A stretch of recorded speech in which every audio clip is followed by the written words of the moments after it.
আমার অনেক দর্শক বন্ধুই জানতে চেয়েছেন হোলা স্টক কি? ম্যাডাম হোলা স্টক জিনিসটা বুঝতে পারছি না।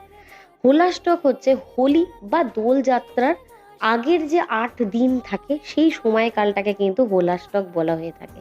তো এই হোলা স্টক কিন্তু আগেও ছিল, এখনো রয়েছে। অনেকে আগে হয়তো জানতেন না। এই মুহূর্তে যেহেতু সোশ্যাল মিডিয়াতে সবাই এনগেজড প্রচণ্ড থাকে, তাই জন্য মানুষ এসব সম্বন্ধে ধারণা একটু বেশি পাচ্ছেন। আগেও এই ঘটনা ছিল, এখনো কিন্তু বর্তমানে রয়েছে।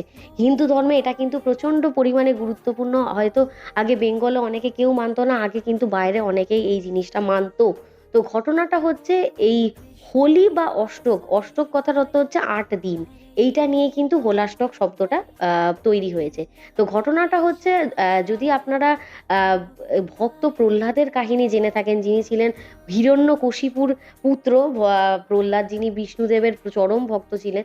তো এই বিষ্ণুর ভক্ত হবার জন্য হিরণ্যকশিপু কি করেছিলেন, ৮ দিন যাবৎ মানে হোলির ৮ দিন যাবৎ উনি প্রহ্লাদের ওপর অকথ্য অত্যাচার করেছিলেন।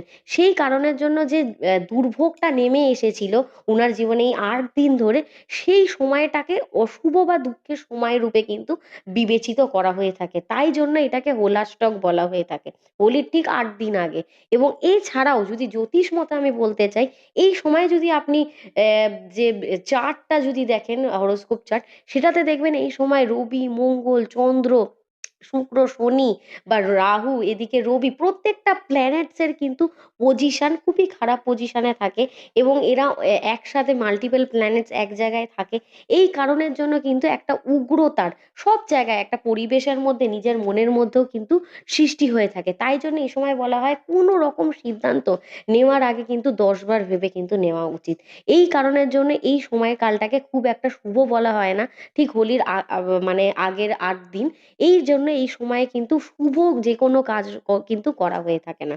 সে যেরকমই কাজ, যেরকম ধরুন বিবাহ বলুন, বাগদান বলুন, বিবাহের পাকা কথা বলুন, বাড়িতে কোনো শুভ কর্ম যেকোনো রকমের, ধরুন আপনি অন্নপ্রাশন করছেন, বাড়ির জন্য ভিত কাটা, ভিত পুজো, গৃহপ্রবেশ, অন্নপ্রাশন, আ এদিকে যেকোনো রকমের বা পৈতে দেওয়া, এসব কোনো রকম কোনো কাজ হয় না। এমনকি এই সময় সোনা কেনা বা লাক্সারিয়াস আইটেমস কেনা, এইসবও কিন্তু ঠিক না। এই সময় কোনো নতুন ব্যবসা বলুন, কোথাও বিনিয়োগ করতে চাইছেন যেটা আপনার জন্য শুভ পরবর্তী জীবনের জন্য, এই সময় করা হয় না।